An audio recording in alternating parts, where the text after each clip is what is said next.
The glass shattered against the wall before Ryan even registered he'd thrown it. "Get out!" he screamed, voice raw, the words scraping his throat like gravel. Ethan didn't flinch, just stood there in the middle of their Williamsburg loft, arms hanging loose at his sides, the same way he'd stood the night he admitted he'd been fucking his paralegal for 4 months. For months. Ryan's chest caved in like someone had punched straight through bone. "I said get the fuck out, Ethan." Ethan opened his mouth, closed it, then grabbed the duffel he'd already packed, like he'd known this was coming, like he'd rehearsed it. The door slammed. The lock clicked. Silence rushed in and swallowed the apartment whole. Ryan slid down the wall until he hit the hardwood, knees to chest, and cried the way he hadn't since he was 14, and his father called him a disgrace in the driveway of their Ohio suburb. The kind of crying that leaves you hollowed out, lungs burning, nothing left but the echo of your own heartbeat. He didn't hear the soft knock at first. Didn't hear it the second time either. Only when the door creaked open. Liam never waited for an answer if he thought someone was hurt. Did Ryan look up? Liam Parker stood in the doorway in an old NYU hoodie, hair still damp from the rain, holding 2 bottles of red wine like peace offerings. His blue eyes took in the broken glass, the overturned chair, Ryan's wrecked face, and something tightened in his jaw. "Jesus, Ree," he said quietly. "You okay?" Ryan laughed. A broken sound. "Do I look okay?" Liam stepped over the shards, set the wine on the counter, and crouched in front of him. He didn't ask what happened. The walls in this building were paper thin, and Ethan had been screaming loud enough for the whole floor to get a front row seat. "I'm not leaving you alone tonight," Liam said. Simple. Final. Ryan tried to protest. He was a mess. Embarrassing. Snot and tears. But Liam was already grabbing a broom from the closet they shared when the super was too lazy to fix anything. 10 minutes later, the glass was gone. The wine was open, and Liam was sitting cross-legged on the couch beside him, passing the bottle back and forth like they were 22 again. At some point, Ryan started talking. The words poured out, how Ethan said he was bored, how he'd laughed when Ryan asked if it was serious with the paralegal, how he called Ryan clingy, dramatic, too much.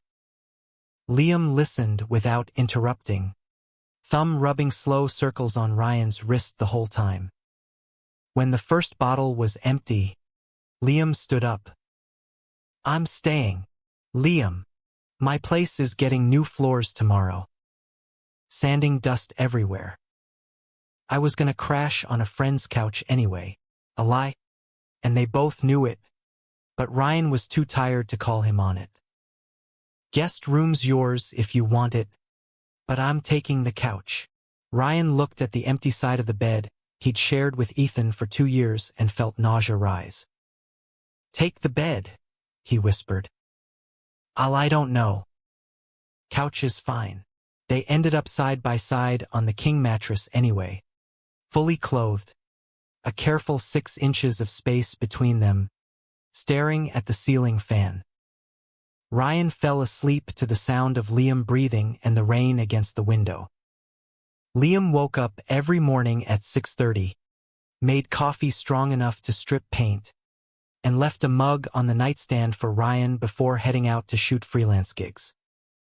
He came back in the evenings with takeout, ramen from Suzum, pizzas from Roberta's, once an entire cheesecake because Ryan had mumbled something about stress eating at 3 a.m. He never asked Ryan to talk. He just filled the space Ethan had left. Quietly. Steadily. On day 9, Ryan finally showered, shaved, and opened his laptop for the first time since the breakup. He had deadlines. Clients. A life that apparently still existed outside these 4 walls. Liam came home that night to find him hunched over the dining table, surrounded by Wacom tablets and empty Red Bull cans. "You eat?" Liam asked. Ryan shook his head. 10 minutes later, there was grilled cheese and tomato soup in front of him. Liam sat across the table sketching on his iPad, pretending not to notice when Ryan's hands shook too hard to hold the spoon steady. The 6 inches on the bed became 4. Then 2. Then none. It happened in increments so small Ryan didn't notice until the night he woke up at 4 a.m. with Liam's arm slung heavy across his waist, Liam's breath warm against the back of his neck. He didn't move away. He closed his eyes and let himself sink into it. The weight, the warmth, the safety. Liam started staying for good. His toothbrush appeared in the bathroom. His camera bags took over the corner by the window with the best light. One morning Ryan opened a drawer and found Liam's boxers mixed in with his own. He stared at them for a long time, heart hammering, then closed the drawer and said nothing. They cooked together. Liam was shockingly good at it, some leftover skill from growing up with a chef mom in Louisiana. They watched bad reality TV and argued over whether Succession's Kendall deserved redemption. They walked Liam's adopted mutt Pickles through McCarran Park at dusk, shoulders brushing, fingers occasionally tangling when they both reached to clip the leash at the same time. Ryan waited for the guilt to hit. It never did. Instead, there was this low, constant hum under his skin whenever Liam was near. The way Liam's laugh rumbled low in his chest. The way he bit his bottom lip when he was editing photos. The way his eyes went soft when Ryan talked about the scared kid he used to be in Ohio, praying every night that God would fix him.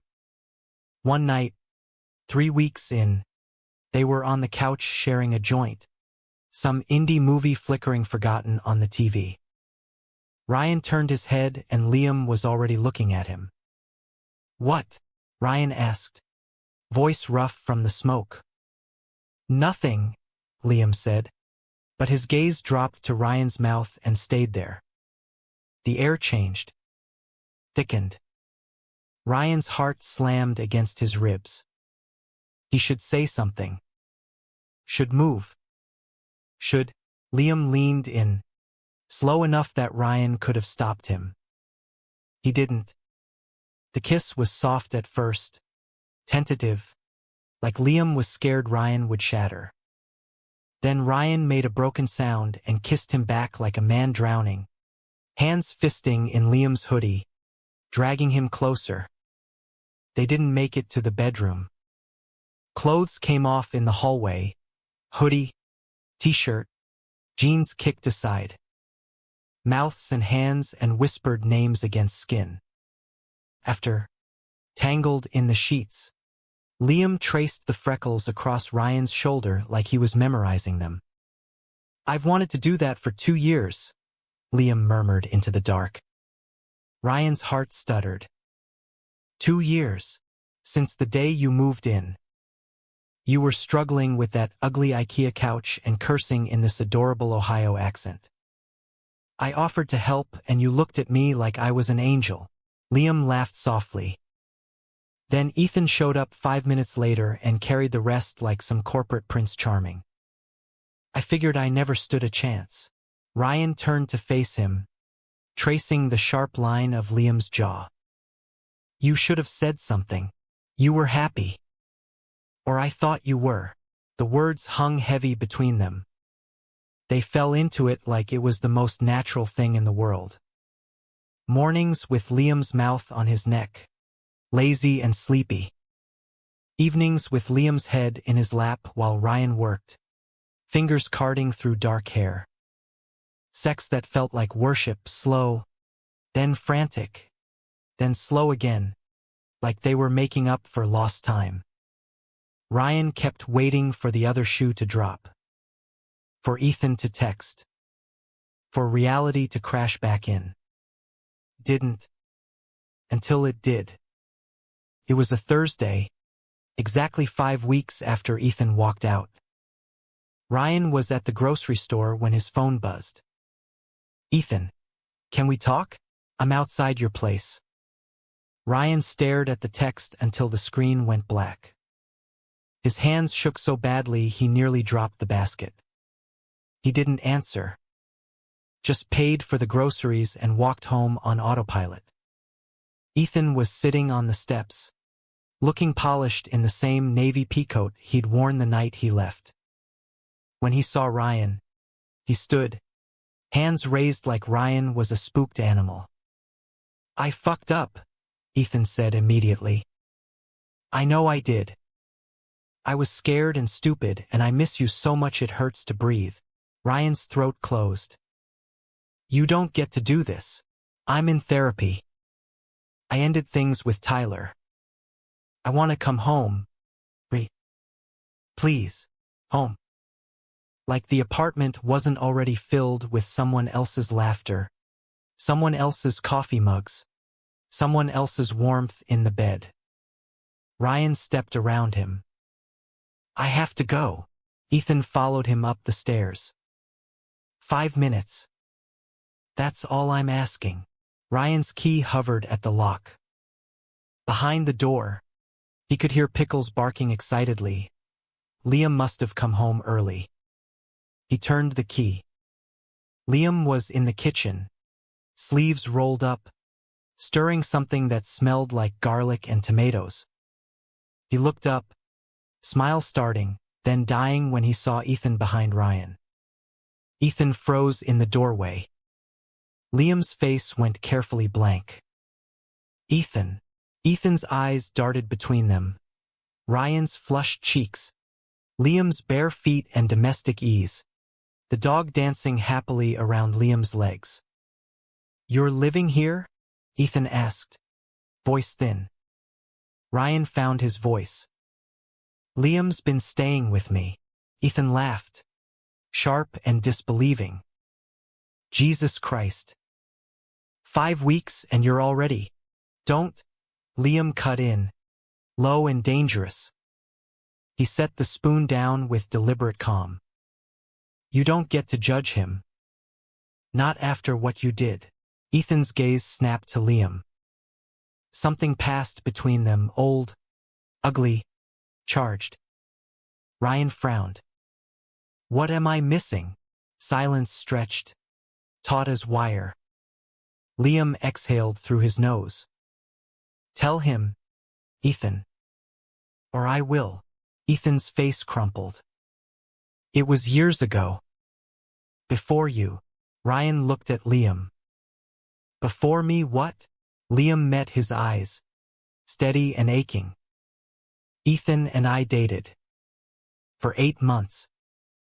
2 years before you moved in." The floor tilted under Ryan's feet. Ethan rushed to fill the silence. "It was nothing serious. We were young, partying too much. You ended things because I wanted more and you didn't," Liam said flatly. "Then 6 months later you started dating Ryan. My neighbor. The guy I'd already told you I thought was incredible." Ryan's ears rang. "You knew," he whispered to Ethan. "You knew Liam liked me and you." "I was jealous," Ethan snapped. "He had everything, art shows, friends, that whole tortured photographer thing. And then you looked at him like he hung the fucking moon. I wanted to be the one you looked at like that." Liam stepped forward, voice soft but lethal. "So you took him, made him fall in love with you. And when it got hard, you cheated. Because that's what you do, Ethan. You take until there's nothing left. Then you leave." Ethan flinched like he'd been slapped. Ryan's legs gave out. He sank onto the couch, hands trembling in his lap. Ethan tried one last time, tears, apologies, promises. Ryan barely heard him. When the door finally closed behind Ethan for the second and last time, The apartment was silent except for the low hum of the fridge and Pickles whining at Liam's feet. Liam didn't move from the kitchen. He just stood there, shoulders bowed, waiting for Ryan to speak, to yell, to tell him to get out. Ryan crossed the room slowly, stopped in front of him. "You loved me," he said quietly. "Even then." Liam nodded, eyes red. "Never stopped. Why didn't you say anything?" "Because you were happy. And I'm not the guy who breaks up happy couples. Even when one of them is a selfish asshole who didn't deserve you." Ryan reached up, cupped Liam's face. "I wasn't happy. Not really. I think I was just waiting for you to be brave enough for both of us." Liam's breath hitched. Ryan kissed him, slow, deliberate, pouring every unspoken thing into it. When they pulled apart, foreheads resting together, Ryan whispered, "Stay. For real this time. Not because I'm broken. Because I want you here. Because I love you." Liam made a sound like a sob and kissed him again, harder, backing him against the counter until the sauce burned and the smoke alarm screamed and they were laughing through tears, holding on like they were afraid to let go.